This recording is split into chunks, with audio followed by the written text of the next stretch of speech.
পড়ছে, পুরো মুষলধারে বৃষ্টি পড়ছে। এইটাকে বলে আরাম। হ্যাঁ, ওই বন থেকে ঝাঁপ মেরে সোজা পোস্টারে দেখো কত বড় মাছ। হ্যাঁ, সাথে ইলিশ।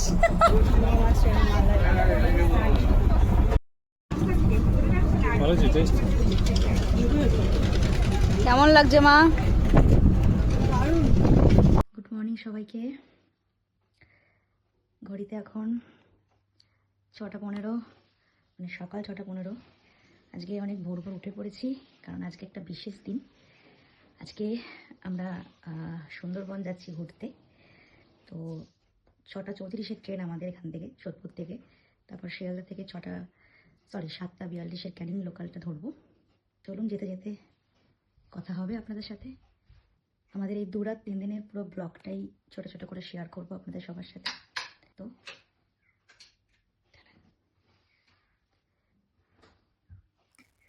তো সকাল সকাল আমরা পৌঁছে গেলাম শিয়ালদা স্টেশনে। সঙ্গে আমার প্রিয় 2জন স্টুডেন্ট, আর এদিকে রয়েছে আমার মা আর মায়ের এক বান্ধবী, মানে আমার এক কাকিমাই।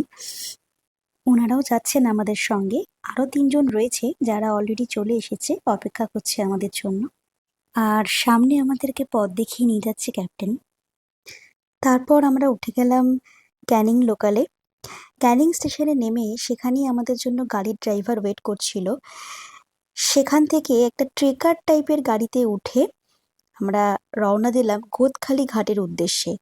আর রাস্তায় যেতে যেতে হঠাৎ করে মুষলধারে বৃষ্টি শুরু হয়ে গেছিল। মানে এত অসাধারণ লাগছিল গ্রাম্য পরিবেশ, চারিদিকে নদী নালা, গাছপালা, খাল বিল, আর সাথে মুষলধারে বৃষ্টি।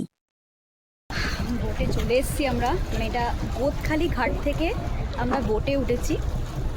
এখান থেকে গোসাবা, তারপর ওখান থেকে সাইট সিন করতে করতে আমরা আমাদের হোটেলে পৌঁছাবো।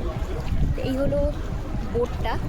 বোটের নিচে একটা সেকশন রয়েছে, ওটা পরে দেখাবো। আর ওপরে পুরো একটা ওপেন এরিয়া রয়েছে, এখানে খাওয়া দাওয়ার ব্যবস্থায়। চারিদিকে জল আর ঝিরিঝিরি বৃষ্টি পড়ছে। সঙ্গে সাথে সাথে আস্তে না আস্তে ওয়েলকাম ড্রিঙ্ক পেয়ে গেছি। অসাধারণ লাগছে। এখনই গরম গরম লুচি আর এরকম নদীর ধারে বসে খাওয়া আর হাওয়া। ও, আমরা চলে এসেছিলাম আমাদের প্রথম সাইট সিন বেকন সাহেবের বাংলোতে। এখানে নাকি কবিগুরু রবীন্দ্রনাথ ঠাকুর বেকন সাহেবের সাথে দেখা করতে আসতেন।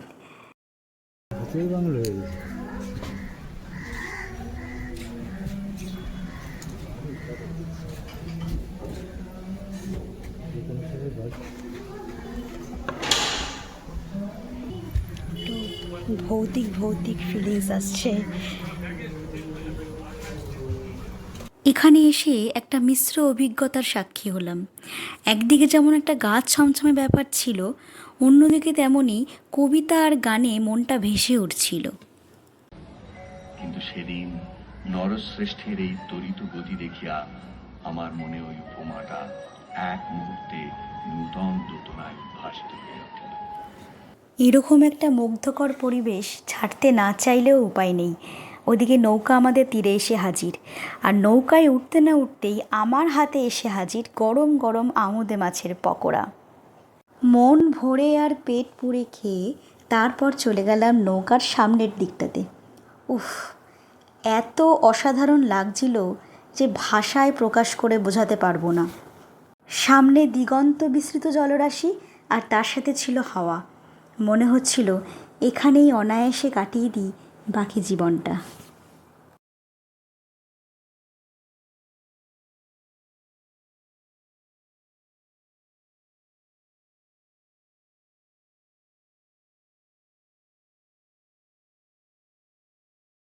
প্রকৃতি দেখতে দেখতে ভুলেই গেছি লাঞ্চের কথা। যদিও খুব একটা পেট খালি নেই, তবুও লাঞ্চ তো করতেই হবে। চলুন দেখে নিই লাঞ্চে কী কী মেনু আছে আজকে আমাদের। কি আছে দাদা আজকে মেনুতে? ভাত আছে, ডাল আছে, বেগুনি আছে, আর চিংড়ি মাছের মালাইকারি, পুঁই ইলিশ, ইলিশ ভাপা, চাটনি পাপড়। এবার খেয়ে দেখতে হবে কতটা টেস্টি। দিস ইজ কল্ড আরাম।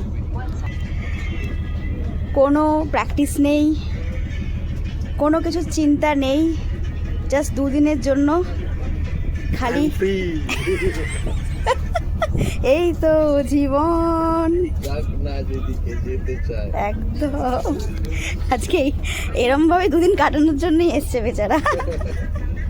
বড় বাঘ রে ভাই, আমি পুরো দেখলাম জঙ্গল থেকে, ওই যে জঙ্গল আমার দিকে দেখে ফোকাস করে কি হবে, জঙ্গলকে ফোকাস করে ওই জঙ্গল থেকে ঝাঁপ মেরে সোজা পোস্টার, কত বড়। আড্ডা গল্প করতে করতে কখন যে আমরা আমাদের আজকের গন্তব্যে পৌঁছে গেছি সেটা বুঝতেই পারিনি। এটা হলো পাখিরালয়। পাখিরালয়ের ফেরিঘাট থেকে আমরা এখন যাচ্ছি আমাদের রিসর্টের দিকে। হ্যাঁ, আজকে রাত্রে আমরা পাখিরালয়তেই স্টে করব, এবং শুধু আজকে রাত্রে নয়, কালকে রাত্রেও আমরা এখানেই স্টে করব। সাদা রঙের স্বচ্ছ জলরাশি থেকে বেরিয়ে এবার আমাদের চোখে এসে ধরা দিল সবুজ। চারিদিকে খালি সবুজ আর সবুজ, আর এই সবুজ দেখতে দেখতে আমরা পৌঁছে গেলাম সুন্দরবনের মেন আকর্ষণ আমাদের রিসর্টে। এই হলো আমাদের রিসর্টটা কিন্তু আমার দারুণ লেগেছে, আর সেই কারণেই বেশ কয়েকটা রিল ভিডিও বানিয়ে ফেলেছিলাম এই রিসর্টে। এরপর রুমে গিয়ে একটু ফ্রেশ হয়ে নিলাম। তারপরেই সন্ধেবেলা চা আর স্ন্যাক্স দেওয়ার সময় ওরা বলে গেল সন্ধে 8টার সময় নিচে ড্রয়িং রুমে চলে আসতে, ওখানে নাকি ঝুমুর নৃত্য হবে। আমি তো ভীষণ এক্সাইটেড ছিলাম এটা দেখার জন্য। চলুন আপনাদেরকেও দেখাই এখানকার লোকাল ডান্স ঝুমুর নৃত্য।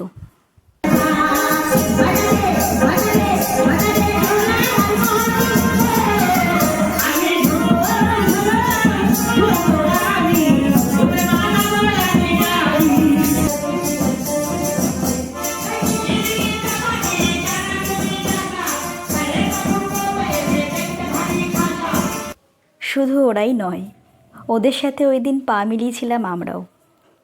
দারুণ মজা করেছিলাম ওই দিনকে আমরা। অনেক অচেনা মানুষদের সাথে মিলেমিশে এক হয়ে গেছিলাম আমরা। তৈরি হয়েছিল অনেক নতুন নতুন সম্পর্ক।